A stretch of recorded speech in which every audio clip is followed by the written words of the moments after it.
आएको जस्तो देखिएको छ। अहिले यो म्युकरमाइकोसिसले चाहिँ सुनामी आएको जस्तो भएको छ इन्डिया र हाम्रो पार्ट अफ द वर्ल्डमा। अब यो ट्रु हो फल्स हो हामी हेर्दै जाउँ र हामीले कसरी फाइट गर्ने यसलाई भन्ने कुरा पनि हामी बुझ्दै जाउँ है। डाक्टर पूर्णिमाले यो त भनिसक्नुभयो, म्युकरमाइकोसिस इज अपर्चुनिस्टिक भनेको जसलाई चाहिँ हामीले पेल्न मिल्छ उसले चाहिँ त्यो मान्छेलाई चाहिँ पेल्दै जाने खालको यो चाहिँ अर्गनिजम हो।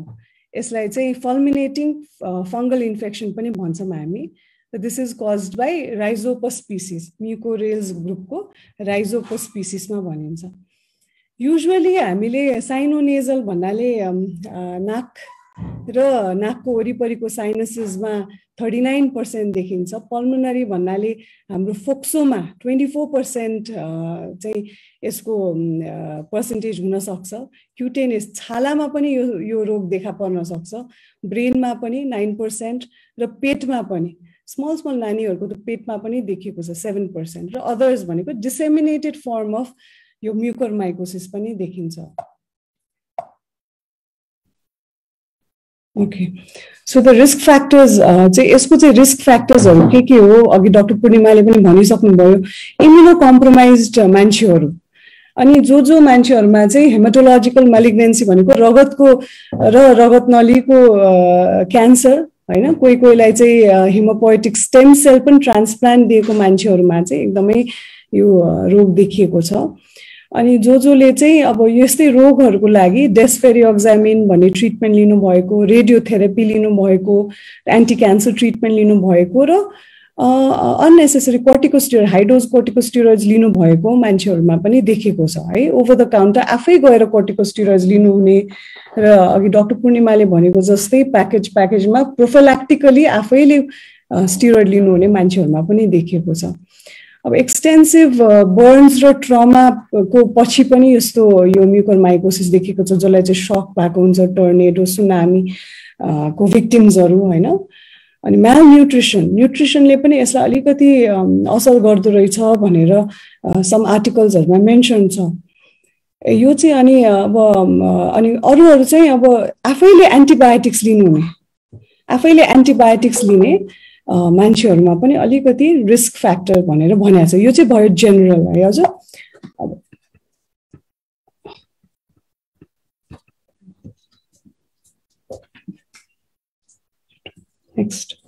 नेक्स्ट युजुअली हामीले कुरा गरेको चाहिँ आज हाई रिस्क अब कोभिड-19 पेशेन्ट्समै किन भयो त हैन। हाई रिस्क कोभिड-19 पेशेन्ट्समा किन यो हाई रिस्क छ भन्दाखेरि चाहिँ यो चाहिँ अब युजुअली कोभिड-19 भर्खरै डायग्नोज भएर निको भएको सिभियर केसेस अफ कोभिड-19 अथवा आइसियुमा भर्ना हुनुभएको कोभिड-19 केसेसहरू है। Prolonged use of antibiotics, long term use of antibiotics दिएको, long term use of high dose steroids दिएको पेशेन्ट्सहरू र यस्तो कोभिड-19 पेशेन्ट जसको चाहिँ इन्टरल्युकिन लेभल हाई हुन्छ है। हामी यो पनि टेस्ट गरिराखेका हुन्छौँ। इन्टरल्युकिन लेभल हाई हुन्छ, सिरम आइरन लेभल पनि हाई हुन्छ। हामीले देख्दाखेरि चाहिँ आइरनको पनि धेरै रोल देखिएको छ यसमा। यो भाइरसलाई चाहिँ आइरन अनि एसिडिटी एकदमै मनपर्ने हुनाले यो डायबिटिज भएको मान्छेहरूमा किटो एसिडोसिस भयो भने ब्लडमा पनि एसिड लेभल बढ्छ र मेटाबोलिक एसिडोसिस हुने मान्छेहरूमा चाहिँ भाइरस एकदम थ्राइभ गर्ने हुनाले यो चाहिँ देखिएको छ। अनि अब हामीलाई नेपालमा चाहिँ त्यति धेरै यो ड्रग आएन हजुर है, तर कसैले चाहिँ लिनुभयो, नेपालमा पनि लिनुभयो र विदेशमा इन्डियामा चाहिँ एकदमै धेरै लिनुभयो। टोसिलिजुमाब भनेर ड्रग्स, यो ड्रग्स लिनुहुने आइसियुमा बस्ने पेशेन्ट्सहरूलाई पनि एकदमै यो रोग चाहिँ देखिएको छ। र अदर इम्युनोमोडुलेटर्स भनेर त्यस्तै अब हाई हजुरको इम्युनलाई डाउन गर्ने ड्रग्सहरू लिनुहुने है। न्युट्रोपिनिया जुन पेशेन्ट्सहरूको चाहिँ न्युट्रोफिल काउन्ट यो चाहिँ रोगसँग फाइट गर्ने क्षमता त्यो रगतमा हुने त्यो चाहिँ कम भएको बिरामीहरूलाई पनि यो देखिएको छ र अनकन्ट्रोल्ड डायबिटिज भइहाल्यो। अब यो कुनै चाहिँ फ्याक्टर्सहरू अब यो चाहिँ प्रुभन छैन हजुर, तर अहिले पनि we are thinking that there are some factors predisposing in post covid illness हैन। अब यो फ्याक्टर्सहरू चाहिँ के हो भन्दाखेरि हामीले युज अफ इन्डस्ट्रियल अक्सिजन, इन्डस्ट्रीमा बनाएको अक्सिजन हैन, इन्क्रिज जिङ्क, हामीले यो नेपालीहरू त आधी नेपालीले जिङ्क खानुभयो, आधी नेपालीहरूले स्टिम इनहेलेसन धेरै गर्नुभयो है। अब यसमा मैले भन्दाखेरि हजुरलाई अलिकति अचम्म लाग्ला, तर एक्सेसिभ युजेस अफ जिङ्क हैन, आइरन क्याप्सुल पनि मैले अघि भनेको जस्तै आइरनको त प्रुभनै भइसक्यो, जिङ्क र यो अरू भोरिकोनाजोलहरूको चाहिँ प्रुभ हुनै बाँकी छ। त्यसैले अब यो पनि धेरै लिनु चाहिँ नहुने रहेछ। इम्प्रोपर युज अफ ह्युमिडिफायर्स है, ह्युमिडिफायर्सहरू अघि डाक्टर पूर्णिमाले एक्सप्लेन गरिसक्नु कसरी युज गर्नुपर्छ, म फेरि पनि गर्छु एकछिनमा। अनि अब इम्युन रेस्पोन्स डिक्रिज भएको मान्छेहरूमा है, अनि अब use of same mask for prolonged duration. अब यो सबै कुरामा हामीले भन्दै पनि रिसर्च हुँदैछ, we will come to a result सुन।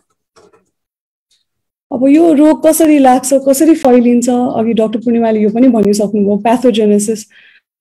यो फङ्गस चाहिँ नेजल म्युकोजामा अट्याच हुन्छ है, अनि यो चाहिँ यो अब यो म अर्को पिक्चरबाट बताउँदैछु। हजुर, यो चाहिँ नाकमा गएर अट्याच हुन्छ। एक त यो नाकबाट डाइरेक्टली इनहेलेसन मेथडबाट पनि आउँछ, र सोइल म्यान्योर यो बाहिर भेजिटेबलहरू डिकेड सबै ठाउँमा हुने हुनाले कहिलेकाहीँ चाहिँ डाइरेक्टली स्किनमा पनि पेनिट्रेटिङ ट्रमाको बेलामा इनोकुलेट हुन सक्छ।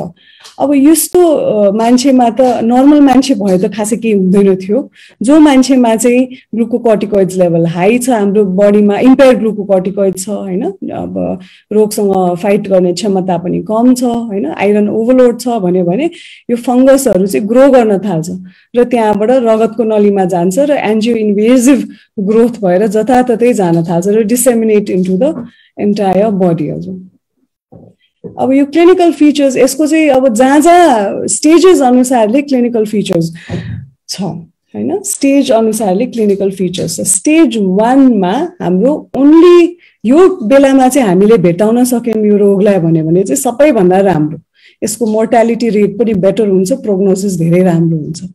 यो चाहिँ त्यसैले गर्दाखेरि यसमा चाहिँ ENT को रोल धेरै छ। हजुर, अब स्टेज 1 भनेको साइनस र नेजल एरियामा मात्र हुने हुनाले सिभियर हेडेक, अब suddenly post covid severe headache है, अनि नेजल डिस्चार्ज, नाकबाट हुने कहिलेकाहीँ ब्लड स्टेन अथवा ब्ल्याकिश नेजल डिस्चार्ज है, अनि फेसियल पेन है, यो सबै यो साइनसेस हुने एरियाहरूमा पेन हुने हैन, हजुरलाई अघि साइनसाइटिसमा भएको पेन भने जस्तै भइरहेको हुन्छ, र स्वेलिङ, साइनसेसहरूको माथि स्वेलिङ हुने, नुजको माथि स्वेलिङ र फिभर, लो ग्रेड फिभर पनि भइरहेको हुन्छ।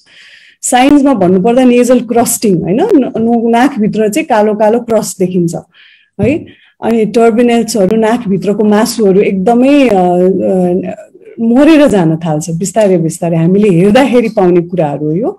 अब अर्को चाहिँ स्टेज 2 भनेको राइनो अर्बाइटल, अब यो नाकबाट पनि अर्बिटमा गयो, अब डाक्टर पूर्णिमाको स्टेजमा पुग्यो, अब यो चाहिँ नाकबाट आँखातिर जान थाल्यो। यसमा चाहिँ भिजन लस हुन थाल्छ बिस्तारै, र डिप्लोपिया भनेको डबल भिजन देख्न थाल्छ मान्छेले हैन, आँखामा पनि एकदम रातो हुने, हुन त कन्जङ्क्टिभाइटिसले पनि हुँदो रहेछ, तर यसमा पनि किमोसिस हुने, आँखा चाहिँ अगाडि सुन्ने र प्रोप्टोसिस हुने अगाडि आउने, टोसिस हुने भनेको चाहिँ आँखाको यो पर्दा झर्ने, र अफ्थाल्मोप्लेजिया हुने भनेको चाहिँ कुनै कुनै नसाहरू नचल्ने आँखाको, इत्यादि चाहिँ स्टेज 2 मा हुन्छ। र स्टेज 3 भनेको चाहिँ झनै डेन्जरस, अब चाहिँ हाम्रो दिमागभित्र ब्रेनभित्रै जान थाल्यो यो चाहिँ हैन, यसमा चाहिँ हाम्रो धेरैवटा नर्भ्सहरू पाल्सी हुन थाल्छ र पेशेन्टलाई पनि अलिकति अल्टर्ड सेन्सोरियम भनेको अलिकति उहाँलाई चाहिँ होस हराउन थाल्छ पेशेन्टलाई हैन। अब यो चाहिँ हामीले डायग्नोज गर्दाखेरि यो स्टेजसम्म चाहिँ क्याभर्नस साइनस भन्ने हुन्छ, हाम्रो दिमागको भित्र एउटा साइनस हुन्छ, एकदमै इम्पोर्टेन्ट साइनस हुन्छ, त्यहाँबाट हाम्रो मेजर रक्तनलीहरू र मेजर नसाहरू चलेको हुन्छ, त्यहाँ चाहिँ पुरै थ्रोम्बोसिस भएको देखिन्छ हैन। अनि अल्टर्ड मेन्टल, अब पेशेन्ट त एकदमै डिलिरियसै भइसकेको हुन्छ, कहिलेकाहीँ चाहिँ हेमिप्लेजिया प्याराप्लेजिया पनि भइरहेको हुन्छ, र यो एकदमै डेन्जरस स्टेज हो।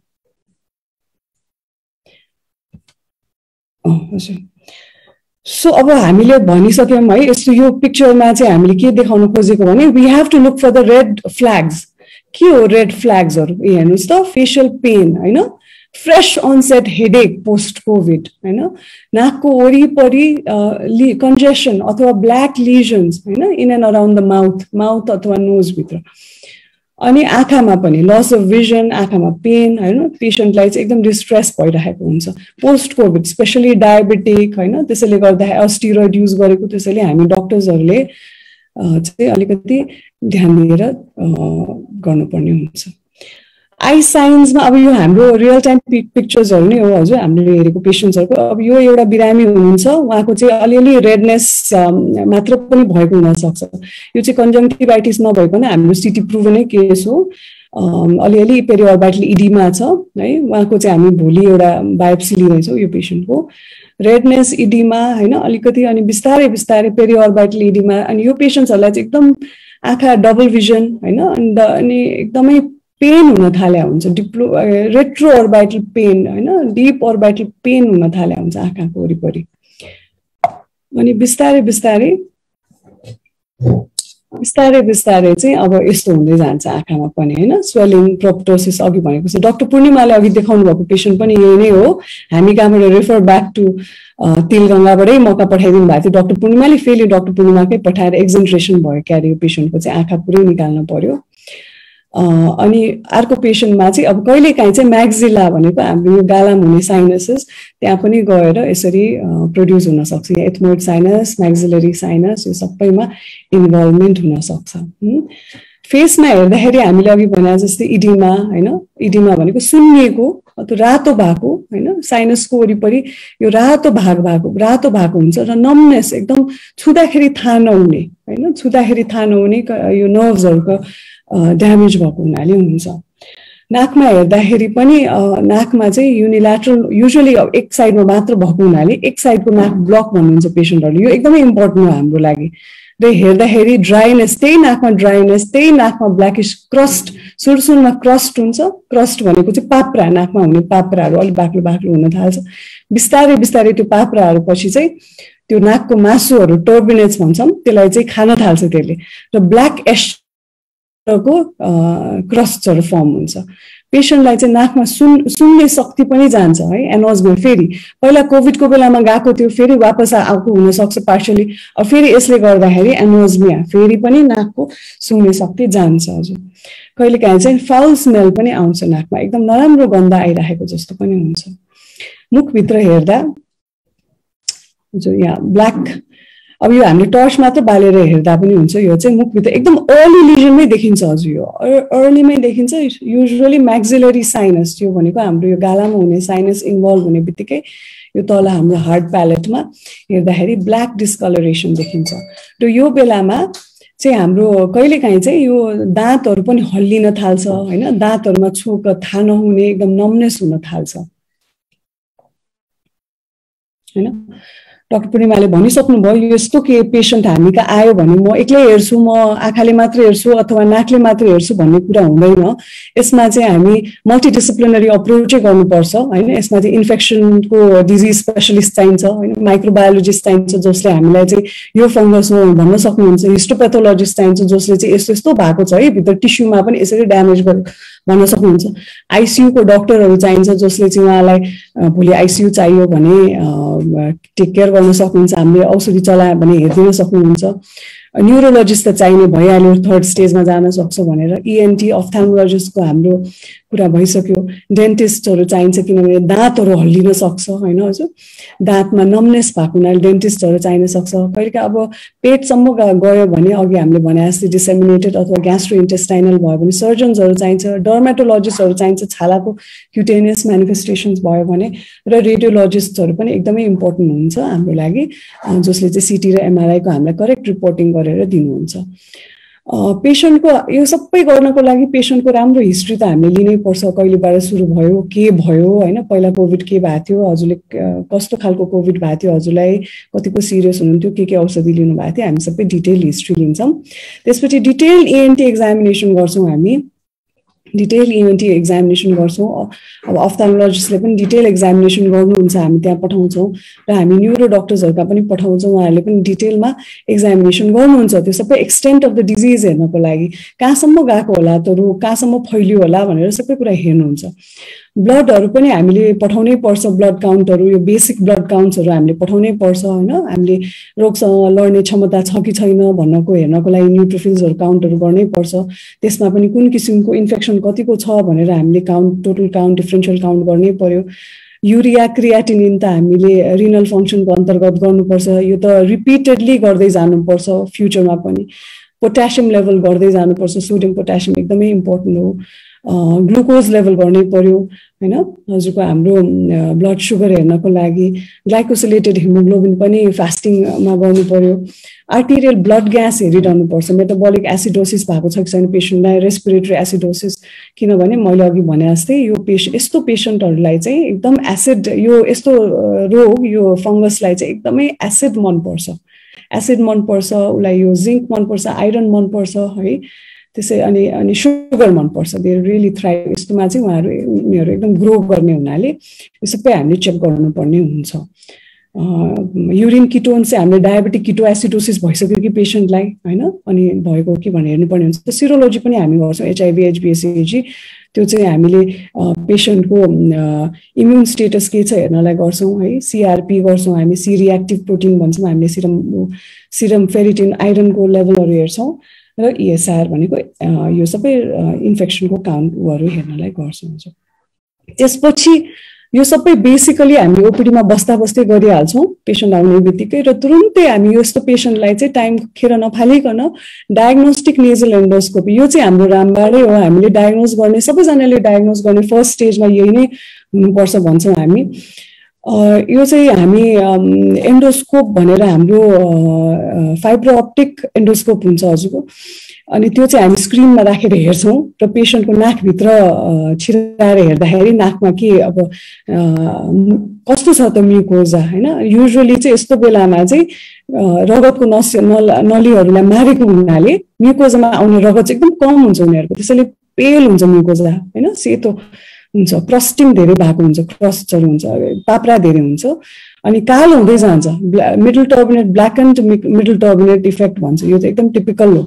अनि अलिअलि पिप पनि आउन थाले हुन्छ नाकमा, अभियसली किनभने साइनसाइटिस पनि एसोसिएटेड हुँदै जान्छ यसमा। अनि अब नेक्रोसिस भनेको त सबै मासुहरू खाएको, गनाउने होइन, एकदमै डिभाइटलाइज म्युकोजा अनि एस्चार एकदमै त्यो हजुरको सुकेको जस्तै भइसक्छ कालो टिस्युजहरू है। अनि हामी यस्तो बेलामा चाहिँ हामीले हेर्ने मात्र होइन, हेर्छौँ एक राउन्ड सबै ठाउँमा हेरिसकेपछि हामीले बायोप्सी लिन्छौँ हामीले है। बायोप्सी पनि हामीले मल्टिपल ठाउँबाट लिन्छौँ। अब त्यो मरिसकेको टिस्यु मात्र लिएर हुँदैन, हामीले चाहिँ अलिकति त्यसको एजमा गएर पनि बायोप्सी लिनुपर्छ र डिभाइटलाइज टिस्यु पनि अलिअलि लिन्छौँ हामीले हिस्टोपेथोलोजिकल एक्जामिनेसनको लागि। अब यो बायोप्सी चाहिँ हामी दुईवटा ठाउँमा पठाउनु पर्ने हुन्छ। अनि हामी स्वाब पनि लिन्छौँ। स्वाब चाहिँ हामीले डिप मिडल मियाटसमा गएर डिप स्वाब लिन्छौँ, त्यो लिएर चाहिँ हामीले त्यो पनि माइक्रोबायोलोजिस्टलाई पठाउँछौँ यो चाहिँ होइन। र अर्जेन्ट, त्यसमा चाहिँ हामीले अर्जेन्ट गर्नुपर्ने फङ्गल स्मियर भनेर लेखेको हुन्छ। अब ओरल क्याभिटीमा हामीले, अनि त्यसपछि हामीले यही उसले ओरल क्याभिटी पनि हेर्दा हेर्दै हामीले प्यालेटल अल्सरहरू देख्छौँ होइन। अब अघि हामीले भनेको जस्तै लुज टुथ होइन, अनि मुभ भएको ज त्यस्तो देख्छौँ। अब अनि ओके होइन। अब यो एक्जामिनेसन चाहिँ हामीले सस्पेक्टेड पेसेन्ट्सहरू छ होइन, एकैचोटिमा हामीले देखेनौँ, ओरल क्याभिटीमा देख्यौँ, नोजमा देखाएको छैनौँ, अथवा नोजमा अलिकति देख्यौँ, केही छैन अरू ठाउँमा देखिहालेको छैनौँ भने रिपिटेडली 48 आवर्समा रिपिट गरी पेसेन्टलाई डाकी फेरि पनि फलो गरेर गर्नुपर्ने हुन्छ डायग्नोस्टिक नेजल एन्डोस्कोपी। अनि त्यसपछि चाहिँ हामीले सिटी स्क्यान अथवा रेडियोलोजीको लागि पनि पठाउनुपर्छ है, अर्ली डिटेक्सन होस् भन्नको लागि। यो मैले अघि भनेको कुरा यही हो। हामीले एज अ डक्टर हामी यहाँ हुन्छौँ, यो पेसेन्ट हो, यहाँ चाहिँ साइनस सर्जरी लेखेको छ। एन्डोस्कोपी पनि हामी यसरी नै गर्छौँ, नाकको प्यासेजभित्र गएर हालेर हेर्छौँ। अनि यो हेरिसकेको पिक्चर चाहिँ यो हजुर हामीले चाहिँ स्क्रिनमा राखेर अनि फोटो खिच्छौँ। यो चाहिँ अब हजुरको लेफ्ट साइडको इन्फिरियर मियाटस हो, के इन्फिरियर टर्बिनेट हो। यो नाकको मासु हुन्छ नि, हामीले डल्लो देख्छौँ नाक यस्तो गर्ने बित्तिकै, त्योमा चाहिँ एकदमै कुहेर गएको है अनि राइट साइडको यो पनि यस्तै कुएर गएको है यस्तो देख्ने बित्तिकै हामीलाई टिपिकल लाग्छ न त यस्तो अरु कन्डिसनमा पनि देखिराखेका हुन्छौं हामीले तर यो चाहिँ हामीलाई पहिला पनि डिफरेन्शियल डायग्नोसिस थियो तर सस्पेक्टेड पेशेन्ट्स अघि भनेको जस्तै हाम्रो रिस्क फ्याक्टरमा हुने पेशेन्ट छ भने त हाम्रो लागि त एकदमै रेड फ्ल्याग भइहाल्यो अनि हामीले बायोप्सी लिन्छौं यस्तो पेशेन्ट्सलाई बायोप्सी लिएर हामीले एउटा बायोप्सी लिन्छौं एउटा हामी स्वाब लिन्छौं हैन त्यो स्वाबहरु हामीले पठाउँछौं माइक्रोबायोलोजी डिपार्टमेन्टमा हैन उहाँहरूले डाइरेक्ट माइक्रोस्कोपी गर्नुहुन्छ त्यसमा चाहिँ उहाँहरूले हाइफीहरु देख्नुहुन्छ हाइफी भनेको ब्रान्चिङ प्याटर्न यो फंगसको त्योहरु देख्नुहुन्छ हैन रिबन लाइक हुन्छ भन्छ हैन अनि उहाँहरूले चाहिँ यो पिरियोडिक एसिड शिफ्ट or Grocott Gomori methenamine silver staining गर्नुहुन्छ नेपालमा पनि गर्नुहुन्छ राम्ररी गर्नुहुन्छ त्यसलाई चाहिँ त्यसमा चाहिँ फंगल हाइफीहरु चाहिँ अलिकति प्रोमिनेन्टली देखिन्छ भन्छ है अनि यो सेब्रोज डेक्स्ट्रोज अगार भन्ने हुन्छ त्यसमा पनि एकदम र्यापिड ग्रोथ देख्नुहुन्छ उहाँहरूले अनि पोटेटो डेक्स्ट्रोज अगार भन्ने पनि छ सो यसमा पनि एकदमै र्यापिड ग्रोथ देख्छ यस्तो अग्रेसिभ भर्टिकल ग्रोथ हुन्छ रे कि अब लिड नै लिफ्ट गर्दिन्छ रे यो फंगसको यस्तो अग्रेसिभ ग्रोथ यति छिटो ग्रोथ भएर लिड नै छोपेको लिड नै अप हुने गरेर ग्रोथ चाँडै हुन्छ त्यसको मतलब हाम्रो बडीमा पनि त्यस्तै गर्छ रे हिस्टोपैथोलोजिकली हामीले यो चाहिँ प्याथोलोजिस्टहरुले हेर्नु हुँदाखेरि चाहिँ हाइफीहरु देख्छ र एकदम इन्भेजिभ डिजीजमा चाहिँ एकदम रगतको नसाहरु खाएको हैन अनि नर्भ्सहरु भनेको नसा अब यो नर्भ्सहरुको वरिपरि पनि एकदमै इन्भेजन भएको है एन्जियो इन्भेजन भएको र एकदम इन्फ्लामेसन ग्रानुलोमाटस पुरानो इन्फ्लामेसनको सिम्पटम्स साइन्स एन्ड सिम्पटम्सहरु देखिन्छ अब आजकल चाहिँ एन्टिजेन डिटेक्सन पनि गर्न थालेको छ हजुर अब यसमा चाहिँ there still studies going on हैन अनि हामीले देखाएको चाहिँ यो फंगल हाइफी यसरी देखिन्छ माइक्रोबायोलोजिस्टहरुले हेर्नु हुँदाखेरि प्याथोलोजिस्टहरुले हेर्नु हुँदाखेरि र एन्जियो इन्भेजन भनेको यसरी ब्लड भेसल भित्र गएर यो चाहिँ फंगस गएर बसेको देखिन्छ हैन नर्मल पेशेन्टमा भयो भने त यो टिस्युबाटै बाहिरबाट केही फरक पर्दैन थियो हैन यो ब्लड भेसल भित्र छिर्दैन थियो अब यो हाम्रो रिस्की पेशेन्ट्सहरुमा चाहिँ यसरी गएर रगतको नली भित्र गएर र सबैतिर हेमाटोजेनस डिसेमिनेसन भनेको रगतको थ्रुबाट सबै ठाउँमा जाने हुन्छ रेडियोलोजी हाम्रो लागि एकदमै इम्पोर्टेन्ट डिपार्टमेन्ट हो हामीले आफैले यति मात्र गरेर डायग्नोसिस त हुन्छ तर हामीले कहाँसम्म रोग छ भनेर हामीले थाहा हुँदैन त्यसैले सीटी स्क्यान गर्नुपर्ने हुन्छ यदि नाकमा र नाकको वरिपरि मात्रै छ भने हामी सीटी स्क्यान गर्छौं प्लेन सीटी स्क्यान कन्ट्रास्ट चाहिँदैन तर यदि त्यो चाहिँ अब अर्बिटमा हैन आँखामा गएको छ अथवा ब्रेनमा गएको छ भने चाहिँ हामीले ग्याडोलिनियम एनहान्स गरेर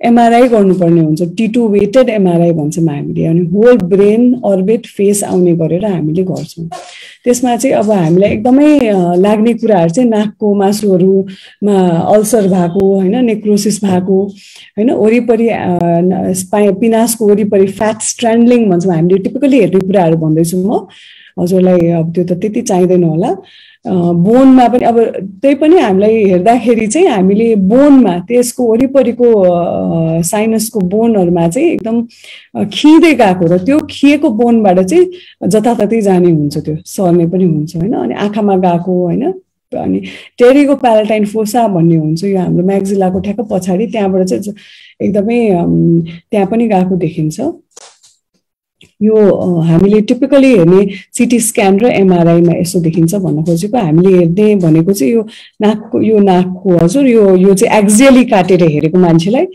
यो चाहिँ कोरोनली काटेर हेरेको भनेको यसरी कोरोनली यसरी काटेर हेर्दाखेरि पेशेन्टको फिल्म्सहरु यहाँ चाहिँ एकदम टर्बिनेट्सहरुमा चाहिँ नेक्रोसिस भएको देखिन्छ यहाँ यो है यो हाम्रो मासुहरुमा चाहिँ एकदमै नेक्रोसिस भएको देखिन्छ र यसमा चाहिँ अर्ली नै रहेछ किनभने अरु चाहिँ खाइहालेको छैन अरु वरिपरिको बोन्सहरु खाइहालेको छैन यो एमआरआई मा हेर्दा पनि त्यस्तै पिक्चर्सहरु देखेको हजुर अनि यो चाहिँ अब आँखामा जान थाल्यो यो कुरा चाहिँ हाम्रो यो नाक हो यो आँखा हो हजुर है नाकको ल्याटरल वल र आँखाको मिडियल वल भन्नु पर्यो नाकको बाहिरी भाग र आँखाको भित्री भाग चाहिँ हाम्रो एकदम पेपर थिन एउटा बोन हुन्छ त्यसको नाम ल्यामाइना पेपरेसिया हुन्छ त्यसको नामै पेपरेसिया किनभने पेपर थिन बोन हुन्छ त्यसैले हामीलाई नाकको रोगमा आँखामा जाने चान्सेस धेरै हुन्छ हामीले पेशेन्टहरुलाई साइनसाइटिसमा पनि एक्सप्लेन गर्ने त्यही कारणले हो अब यो साइनोसाइटिसमा त हुन सक्छ पनि यस्तो अग्रेसिभ डिजिजमा त हुने नै भइहाल्यो एकदमै चाँडै यो चाहिँ आँखामा जान सक्छ यसरी आँखामा गएको हामीले यो सफ्ट टिस्यु आँखामा भित्रै गइरहेको देख्छौँ यसमा पनि त्यसरी नै देखाएको छौँ अर्को फिल्ममा है यसरी यसले यो लमाइना प्याप्रिसिया भन्ने यो हुन्थ्यो यसलाई यसले ठेल्दै गइराखेको छ यो चाहिँ आँखाको घर हो यसको भित्रपट्टि जान खोजिरहेको छ यसमा चाहिँ हामीले एमआरआई गरेर हेरेको अब ब्ल्याक टर्बुलेन्ट साइन यसमा पनि देख्ने हामीले भनेको ब्ल्याक टर्बुलेन्ट साइन हो है अनि भ्यास्कुलर इन्भेजन भएर जता रगतमाबाट सरेर जताततै गएको अलिअलि देखिन्छ हामीले के किसिमको सिक्रिसन्स हो भनेर पनि थाहा हुन्छ हामीलाई फंगस चाहिँ एकदम टिपिकल हुन्छ हामीलाई थाहा हुन्छ फंगसको स्लज भनेर थाहा हुन्छ फंगस हामीलाई त्यो पनि थाहा हुन्छ हामीलाई सिटी स्क्यानबाट हैन अनि अब अर्लिएस्ट सिटी स्क्यान भनेको त यो अब हाम्रो देख्ने भनेको म्याक्सिला यो एन्ट्रम पेरिसाइनस एरियामा सबै नेक्रोसिस वाइडनिङ भएको कुराहरू हामीले हेर्नुपर्ने हुन्छ एमआरआईमा पनि त्यस्तै हो अब ट्रिटमेन्ट भनेको चाहिँ हजुरको अब सस्पेक्ट गर्ने बित्तिकै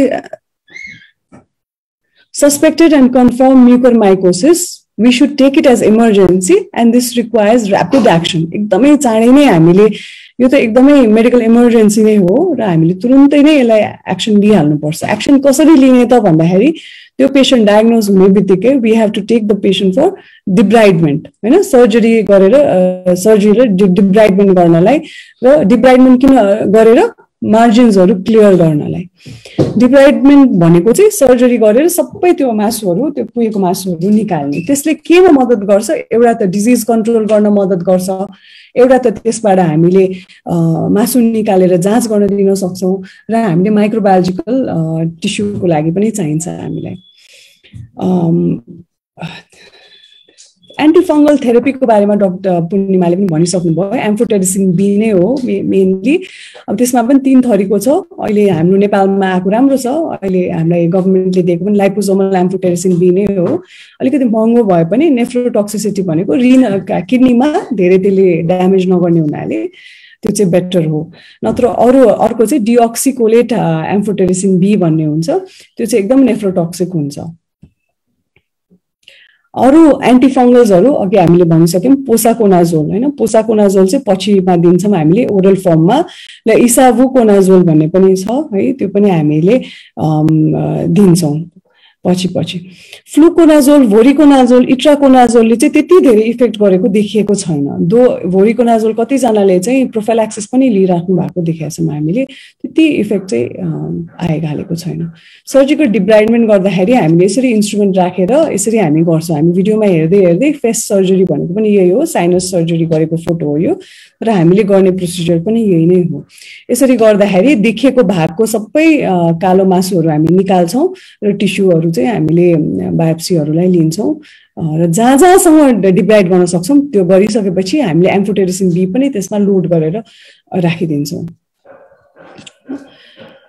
अब डिब्राइडमेन्टको पनि धेरै कुराहरु छ हजुरको अब जहाँसम्म डिजिज छ त्यति गर्ने भन्नको मतलब नाक र साइनस सम्म डिजिज छ भने हामीले साइनस सर्जरी गरेरै गर्छौं है म्याक्सिलामा इन्भल्भमेन्ट छ भने म्याक्सिला भनेको यो गालाको हड्डीमा इन्भल्भमेन्ट छ भने हामी म्याक्सिलेक्टोमी गर्छौं यो जाइगोमा बोन भन्ने हुन्छ यहाँ त्यहाँ पनि भएको छ भने त्यहाँ पनि डिब्राइडमेन्ट गर्छौं अर्बिट छ भने अर्बिट पनि डिब्राइडमेन्टको लागि हामी अफ्थाल्मोलोजिस्टको पनि हेल्प लिन्छौं म्याक्सिला र जाइगोमालाई कहिलेकाहीँ हामी ओरोम्याक्सिलोफेसियल सर्जन्सहरुलाई पनि डाक्छौं र अब डाक्टर साहबहरुले चाहिँ आँखाको भित्र रेट्रोबल्बार एम्फोटेरिसिन बीहरु पनि हाल्दिने गर्नु भएको छ कहिलेकाहीँ चाहिँ आँखा पुरै निकाल्नु पर्ने पनि हुन सक्छ त्यसैले गर्दाखेरि सबैजना डराउनु हुने नै यही कारणले हो हैन अनि ब्रेनमा जाँदाखेरि पनि हामीले ब्रेनको पनि जति पार्ट इन्भल्भ छ त्यति नै डिब्राइडमेन्ट गर्नुपर्ने हुन सक्छ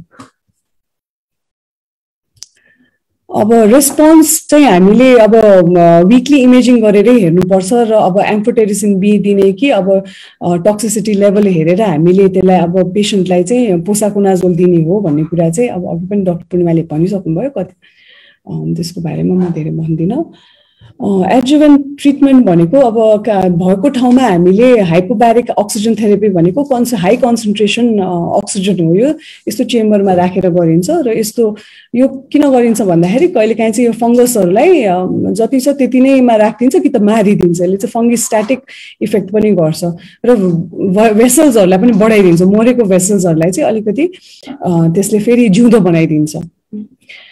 अब अहिले नयाँ नयाँ स्ट्राटेजिजहरू पनि वर्कअप हुन थालेको छ होइन। एडमिनिस्ट्रेसन अफ ग्रानुलोसाइट भनेको म्याक्रोफेजेस, रगतमा अब रोगलाई फाइट गर्ने क्षमता हुने कुनै राखिदिन पनि थालेको छ। मान्छेहरू स्टडी गर्दै हुनुहुन्छ र इन्टरफेरोन जी भन्नेहरू पनि स्टडी गर्दै हुनुहुन्छ अहिले, कोलोनी स्टिमुलेटिङ फ्याक्टर र इन्टरफेरोन जी। अब यो सबै त भयो होइन, तर हामीले यो सबैलाई हामीले कसरी चाहिँ हामीले प्रिभेन्ट गर्न सक्छौँ? एसओपी त चाहे हामीलाई होइन, हामीले ह्युमिडिफायर युज गर्छौँ भने चाहिँ हामीले जहिले पनि डिस्टिल्ड वाटर, स्टेराइल वाटरै युज गर्नुपर्छ। हामीले अनबोइल्ड ट्याप वाटर युज गर्नु हुँदैन होइन। हामीले चाहिँ 10 millimetre below the maximum fill line fill गर्नुपर्छ। वाटरलाई चाहिँ अब एकदमै धेरै राख्न दिनु पनि हुँदैन, चेक गरिरहनुपर्छ वाटरलाई होइन। र सधैँ वाटर पनि चेन्ज गरिरहनुपर्छ होइन। अनि ह्युमिडिफायर चाहिँ युज गरिसकेपछि मजाले हामीले सोप वाटरले मजाले सफा गरेर रिन्स गरेर अनि ड्राई गर्नुपर्छ होइन। अनि एउटै डिफ्रेन्ट पेसेन्टमा युज गरेको छ भने त डेफिनेटली त्यही बेलामा गरिहाल्नु पर्यो, होइन भने पनि वान्स अ विक चाहिँ गर्नै पर्ने हुन्छ एउटै पेसेन्टमा गर्दाखेरि पनि। अब यो ह्युमिडिफायर चाहिँ युजुअली हामीले पेसेन्टहरूले अब्स्ट्रक्टिभ स्लिप एप्निया पेसेन्टहरूले पनि सिप्यापसँग युज गर्नुभएको छ। त्यसैले गर्दाखेरि यो चाहिँ एकदमै गर्नै पर्ने हुन्छ, धेरैजनाले गर्नुहुन्छ नेपालमा। अब देयर आर डुज, हामीलाई डुज चाहिँ चाहिने हो होइन। अब हामीले कन्ट्रोल हाइपरग्लाइसेमिया एकदम कन्ट्रोल गर्नै पर्छ, ब्लड ग्लुकोज लेभल कन्ट्रोल गर्नै पर्छ होइन। हामीले स्टिरोइडहरू एकदम त्यो त डक्टरको पार्ट अफ द काम हो, एकदम जुडिसियसली हामीले करेक्ट टाइमिङ र करेक्ट डोजमा मात्रै युज गर्नुपर्छ स्टिरोइड्स। हामीले वाटरहरू ह्युमिडिफायरमा कसरी चेन्ज गर्नुपर्छ भर्खर भनिहाल्यौँ। र एन्टिबायोटिक्स एन्टिफङ्गल्सहरू चाहिँ जहिले चाहिन्छ त्यो डक्टरको सल्लाह अनुसारले मात्रै लिनुपर्छ। के गर्नु हुँदैन त हामीले, के गर्नु हुँदैन भन्दाखेरि we should not miss signs and symptoms. यो यस्तो यस्तो साइन्स भइरहेको छ, मलाई अलिकति यस्तो टाउको दुखेको छ भनेर घर बस्नु भएन होइन। यो पोस्ट कोभिड होला अथवा मलाई बाँच्न आएन भनेर घर बस्नु भएन, डक्टरको सल्लाह लिइहाल्नु पर्यो, यसमा डिले गर्न भएन। Do not consider all the cases with blocked nose as bacterial sinusitis. सधैँ नाक ब्लक भयो भन्दैमा साइनसाइटिस मात्रै हो भनेर बस्नु हुँदैन। स्पेसली इम्युनोसप्रेसन भएको पेसेन्टहरूमा र पोस्ट कोभिड पेसेन्ट्सहरूमा जो अरू इम्युनोमोडुलेटर्स जो लिइरहनु भएको छ त्यो पेसेन्टहरूमा हामीले चाहिँ कन्सिडर गर्नुपर्छ।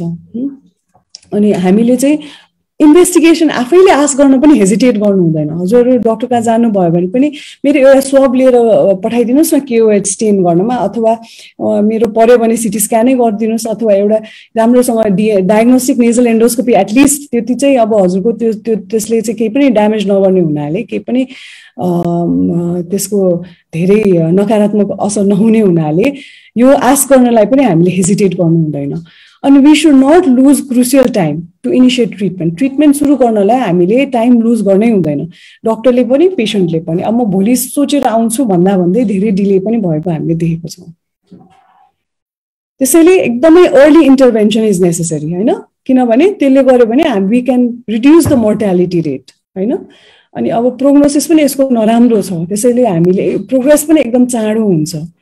अनि यसले चाहिँ क्यारोटिड आर्टरी अथवा क्याभर्नस साइन्स हुने ब्रेनको एकदमै चाहिने एरियामा पनि यसले चाँडै नै थ्रोम्बोसिस गर्ने हुनाले अनि यसको रेजिडुअल इफेक्ट्सहरू पनि धेरै समयसम्म बस्ने हुनाले अर्ली इन्टरभेन्सन चाहिँ एकदमै it is very necessary. Surgical डिब्राइडमेन्टै हो हामीले गर्नुपर्ने र रिभिजन पनि गरिराख्नुपर्छ होइन। हेर्दै र एन्डोस्कोपी गर्ने चाहिने बेलामा फेरि रिभिजन पनि गर्नुपर्ने हुनसक्छ।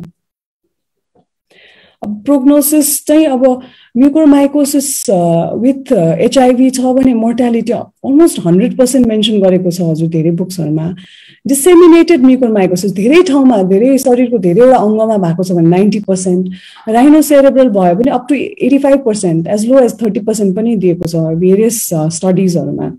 साइनस पिनासको हुने म्युकोरमाइकोसिसमा चाहिँ अलिक बेटरै छ, लेस देन 50%, 46%, होइन। पल्मोनरी छातीमा जाने म्युकोरमाइकोसिस इज अल्सो भेरी डेन्जरस, त्यसैले 76% मोर्टालिटी नै भनेको छ। छालामा हुने म्युकोरमाइकोसिस इज भेरी गुड, त्यो किनभने बाहिरै मात्र इनोकुलेसन हुने हुनाले हामीले त्यसलाई ट्रिट चाँडै देखि पनि हाल्छौँ र चाँडै ट्रिट पनि गर्छौँ। र रिनल म्युकोरमाइकोसिस पनि 35% देखिएको छ। प्रोग्नोसिस चाहिँ युजुअली पोरै हुन्छ, किनभने लेट डायग्नोसिस गरेर हामीले अर्ली डायग्नोसिस गऱ्यो भने अलिकति बेटर, योभन्दा बेटर रिजल्ट आउँछ कि है, अथवा एक्सटेन्सिभ स्प्रेडले गर्दा पनि हो। अब यो चाहिँ प्रोग्नोसिस पनि डिपेन्ड केमा हुन्छ भन्दाखेरि यो अब क्लिनिकल फर्म, होइन, बडी आफ्नो कुन बडीमा कुन साइटमा अफेक्ट भएको छ, टाइप अफ द फङ्गसमा, होइन, सिभियरिटी कति सिभियर छ, पेसेन्टको अन्डरलाइङ रिस्क फ्याक्टर के छ, र युज अफ सर्जिकल इन्टर कति चाँडै हामीले सर्जरी डिब्राइड गरेर हामीले गर्न सक्यौँ ट्रिटमेन्ट भनेर। अब कुनै कुनै मिसइन्फर्मेसन र मिसलिडिङ कुराहरू पनि छ अनलाइन, है। म्युकोरेल्सलाई चाहिँ ब्ल्याक फङ्गस भनेर हामीले लुजली टर्म गर्छ। अब ब्ल्याक फङ्गस भन्नाले यो खासै ब्ल्याक फङ्गसै त होइन, ब्ल्याक फङ्गस भने अर्कै हुन्छ, जसको चाहिँ पिगमेन्टमा मेलानिन भन्ने एउटा पिगमेन्ट हुन्छ त्यसमा, त्यो चाहिँ ब्ल्याक फङ्गस हो। अब यसलाई पनि भनेको कमनली बुझ्नलाई ठिकै छ, तर यसको नाम ब्ल्याक फङ्गस होइन। म्युकोरमाइकोसिस कन्टेजियस छैन, मान्छे टु मान्छे यत्तिकै बस्दैमा सँगै बस्दैमा हात मिलाउँदैमा सरिहाल्ने पनि होइन, यो चाहिँ एयरबोर्नबाटै हुने हुनाले, अनि त्यो पनि एकदमै हाई रिस्क पेसेन्ट्समा हुने हुनाले एकदमै कन्टेजियस चाहिँ छैन। यो चाहिँ हामीले एकदमै बुझ्नु जरुरी छ। अनि यो चाहिँ इट डज नट डाइरेक्टली यसको चाहिँ आइहालेको छैन। अक्सिजनेसन लिँदैमा, ह्युमिडिफायर लिँदैमा, नर्मल मान्छेले पनि सफा गरेको ह्युमिडिफायर पनि लिन छोड्नु भएको छ अहिले, यति गर्दैमा अथवा पानी जहाँ पाए त्यहीको पानी खाँदैमा चाहिँ सर्ने हुँदैन। यो फङ्गस त त्यसै पनि छ, अघि डाक्टर पूर्णिमाले पनि देखाउनु भयो, यो म्यान्युरमा बाहिर भेजिटेबल कुहिएको सबै कुराहरूमा जताततै इन्डोर आउटडोर त्यसै पनि छ, हामीले सास फेरि नै राखेका छौँ त्यो, है। तर अब हामी रिस्क फ्याक्टरमा छौँ भने चाहिँ हामी अलिकति विचार गर्नुपर्छ। स्पेसली हामी कोभिड-19 चाहिँ भर्खरै भएको पेसेन्ट छौँ भने 1-2 महिनासम्म चाहिँ हामी यो अब कन्स्ट्रक्सन साइटमा नजाने, मोल्डहरू हुने ठाउँमा नजाने, अलिकति मास्क राम्रो लगाउने गरेर इत्यादि काम गऱ्यौँ भने हामीलाई त्यस्तो चाँडै हुन्छ भन्ने छैन। किनभने त्यति धेरै वर्ल्ड वाइड पनि कोहर्ट स्टडिजहरू हेर्दाखेरि म्याक्सिमम 10% भन्दा धेरै कहीँ पनि पाइएको छैन त्यस्तो। त्यसैले हामी एकदमै धेरै हामी यसमा त्रसित हुनुपर्ने जरुरी चाहिँ छैन। अब कन्क्लुजनमा आए म एकदमै फेटल कन्डिसन हो, तर अर्ली डायग्नोसिस भयो, अर्ली रेकग्नाइज भयो भने चाहिँ यो चाहिँ हामीले डिसेमिनेट हुनबाट प्रिभेन्ट गर्न सक्छौँ।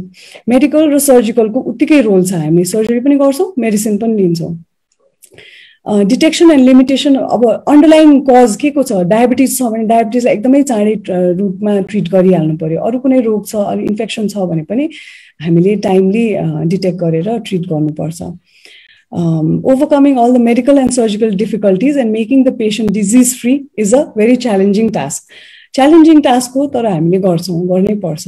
यो यति धेरै मान्छेमा नभएको हुनाले पनि वी हेभ टु हामी पोजिटिभली नै लिनुपर्छ यो कुरालाई। र हामी अन्त्यमा म यो भन्न मन लागेको छ कि दिस टु श्याल पास, यो एउटा फेज अफ लाइफ हो, यो पास हुन्छ, हामी बचेर बस्यौँ भने यो पास हुन्छ। Thank you.